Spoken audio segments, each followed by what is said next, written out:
This is Carlin Liborio, and I wanted to show you a hack of how you can make a warm-up for free, no matter where you are, no matter what district you're in. This is a great idea to be aligned with the TEKS, and maybe you don't want to buy an expensive warm-up, so you could just do this. So I want to show you what you could do.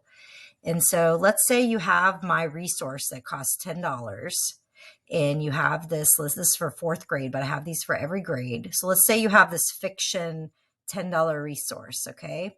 And you'll see that it has a link to the STAAR passage, okay? So let's say that you pull up that STAAR passage. Here it is from 2018. Now, the other way to get to this, if you don't have my resource, you can also do this completely free by going to the archived STAAR tests. And I'll put the link of how to get here, but basically there's a new page that goes all the way back to 2013. Now, always, disclaimer, always check with your testing coordinator or your curriculum coaches to see if they're planning on using any of these on any district tests before you use them in class. But sometimes they'll tell you, I'm not going to use 2013, or they might give you a few years that they're not planning on using that you could use for your warm-ups or for your classwork or for different things that you want to do for practice. So what you could do is go to the year that you want to look at. So this one, for example, comes from 2018. You click on the grade level, and then you'll see all these things here. So you can click on the one that we're looking at right now is reading paper test form. Okay, I'm going to show you. If you click on that, it pulls up the same test that I was just showing you. Okay, and so it has all these passages from 2018, and each passage has about 6 questions, 6 or 7 questions. Okay, it depends, anywhere from 5 to 7 questions. Okay, so if you go back, they also have the answer key. They even have an item rationale, which tells you why those are the answers. That would be great if you're not sure why that's the answer. You could look at that to help them. Okay, and it even has the expectations tested, and then it has writing. So if you click on the writing, I'll just show you quickly. This one happens to be 2018. Now, this is only going to be for 4th grade, 7th grade, okay? The rest of the grades didn't have writing in 2018. But if you use 4th grade, any grade could pretty much go to 4th grade and use these. So skip the expository because we don't do that anymore. But if you go down, you'll see there's tons of passages. This one, you can tell, is going to be revising because it says revisions. So you could use this as your passage on Monday. And then each day you could give them a question, and all you have to do is use your screen capture. I have a snipping tool on mine, but you could just do a screenshot of this question and then copy and paste it into a Google slideshow to make a warm-up, to make a daily warm-up. So you'll see there's 1, 2, 3, 4 questions. That could be a Monday to Thursday warm-up, or Tuesday to Friday. Okay, here's another one. This one is also going to be revising. Okay, then there's another one. This one is editing. Okay, so there's 2 revising, and the editing is going to have slightly more questions. So this one has 7 questions. So you could pick and choose, or you could do 2 questions. You could do 1 question each day. And then you could do like 2 or 3 questions as a little quiz on Friday. Here's another one. And this one is also editing. Okay.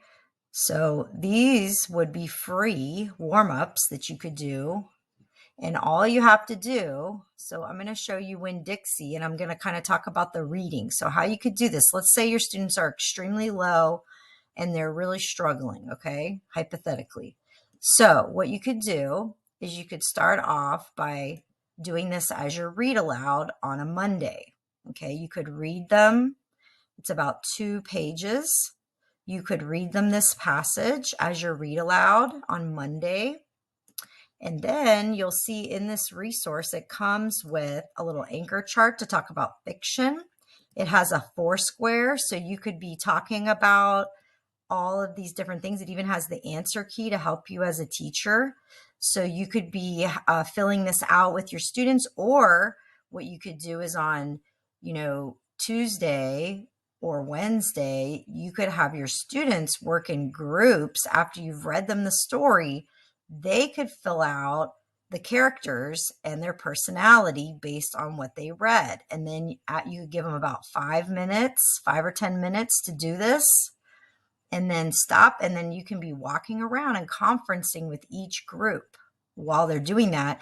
And then you can pause them and share. What did you guys put for Opal? Let's write it on the smart board or on an anchor chart. And you can kind of compile what everybody said about Opal. Maybe one group said that she loves her dog, but another group said she's friendly and outgoing. So you can kind of take everybody's ideas about the characters and put them together and make like a class Foursquare.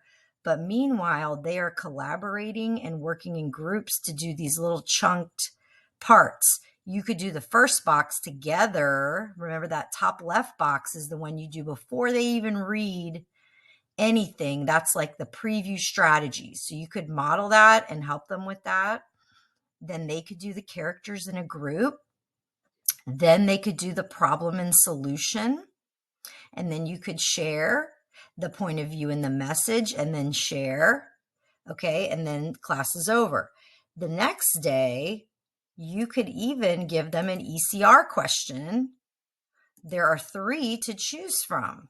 So you could do any of these, and you could even have your students work in groups, and they could do the RA one day. Like let's say on Wednesday, they do the RA in groups and you check it. And then Thursday, they could do the evidence. And Friday, they could explain it and sum it up.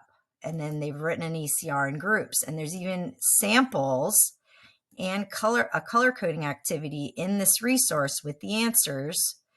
And there is, let's see, this resource just has the answer to the prompt about author's message.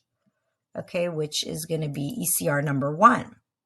Okay, the other ones don't have an answer, but in some of my other resources, I do all the ECR questions. So it just depends. This is one of my older ones. This is one of the first ones I ever did. So that's why it only has one answer. But in some of the newer ones, you're going to see that it has lots of color-coded ECR answers. So you could even do this color coding activity as an example, and then they could write the prompt the next week.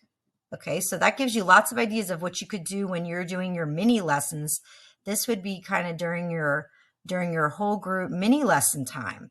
And even though you're doing whole group, they can still be doing activities with partners or in small groups that are part of your whole group lesson. Okay, now the following week, let's say you've already read this passage, they already know it, they've already been writing about it. So the following week, you could decide to use this as your warm-up. All you'd have to do is print the passage and make something. They could even do it in their notebook where they just write the days of the week. We all know they need practice writing the days of the week with capital letters. So you could just have them do it on a piece of lined paper, or you could make something that just says Monday, Tuesday, Wednesday, and put lines on it. And then all you have to do is open up a Google slideshow, and I'm going to show you very basic, just to call it warm up, Winn-Dixie. And then on the next slide, you could do Monday. And all you have to do is look at the questions that already came with it. And if the question is, what does the word irritating mean? All you have to do is take a screenshot. Mine is a little snipping tool, but whatever you use. Take a little screenshot. Don't use the number 8 because that might confuse them, but just take a little screenshot of the question and then copy that into your slideshow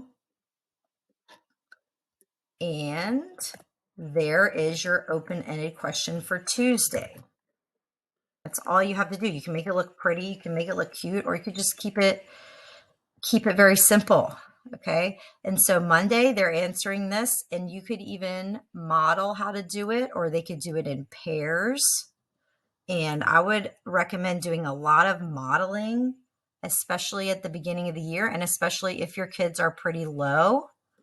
If they're not, you could have them do it more independently.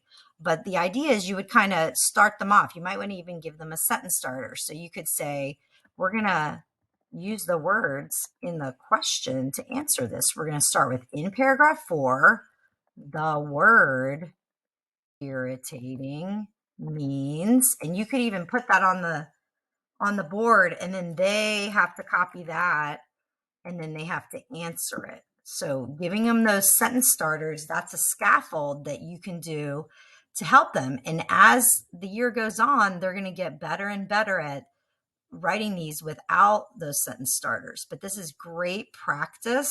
They could turn and talk to their partner. They could look for that word irritating in the passage that's underlined, that they already kind of, you might have even talked about it on your Foursquare when you did that. So you would look, they would look for, you can remind them, look for the word irritating in paragraph 4.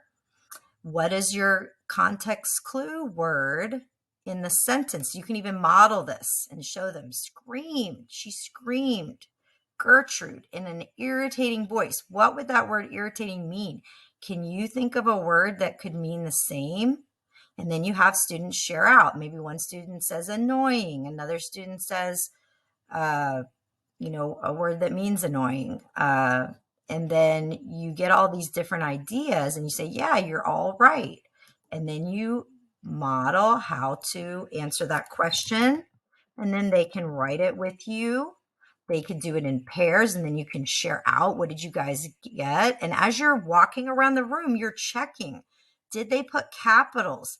Did they write it in a complete sentence? If they did, you might be giving them a check and maybe even rewarding them with a school buck or a sticker or a ticket, if you do like a ticket system, or a Skittle or a chocolate chip or something, that they're getting that positive reinforcement when they wrote that complete sentence. And the more you practice this by just doing so let's look at Tuesday.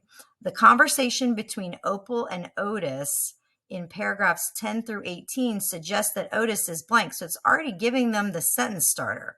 So it's up to you if you want to just copy and paste this, or you want to rephrase it in your own words. You could also write it like this. You could say, what is the let me think about this. So it says the conversation between Opal and Otis suggests that Otis is blank. So you could say, what does the conversation between Opal and Otis suggest about Otis? ? And then they would have to answer that. And you're not giving them, let me close this because this is editing and revising. You're not giving them the answers, okay? You're not giving them the multiple choice, but you can kind of look at that. If they're struggling, you could look at the answer key and you could try to maybe give them these words: disappointed, uncertain, ashamed, worried. And you could kind of say, like, which one of those do you think it would be? And then have them explain what he's doing in that situation. So that one would go back to their Foursquare, when they could be using that when they do the warm-up. And if they have good notes next to Otis, he's shy, he's unsure, he's uncomfortable, he's nervous. So then when they go to answer that question, the one that would make the most sense would be G. He's uncertain about whether to hire Opal. Okay. So sometimes when you write the question, you could even give them a hint. You could say, if your students are a little lower, you could say, what does the conversation between Opal and Otis suggest about how Otis feels about hiring? Or you could just keep it simple and say, how does Otis feel about hiring Opal? ? And then they might have to find that it's in paragraphs 10 through 18. So there's a lot of different ways you could use this to write a warm-up question. But the idea is you're just taking a warm-up question. You're taking one of these. This is actually the ECR. That's where I got it from. And let's look at number 11. Which of these events causes Otis to consider giving Opal a job? So you could say, you leave it open-ended. What event from the story? What event from the story caused Otis to consider giving Opal a job? And they have to find it. They have to find the sentence. And having them do it in groups or pairs is going to really scaffold it. This one, you could just ask them, write a summary. And that might be a mini lesson that you have to teach. And that's the last question. So that would be a great warm up that would be aligned to the TEKS. And you could just easily make it in Google Slides.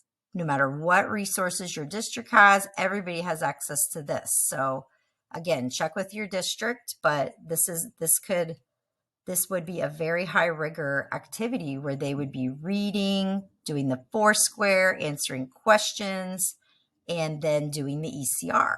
And it all kind of goes together. So they're not having to read a new passage. As they get more independent, as you get closer to STAAR, you could give them a new passage that they've never read and see if they can do it. But in the beginning, they need a lot of modeling and scaffolding and practice and feedback on how they're writing. Okay, so I hope this video helped you. Have a great day.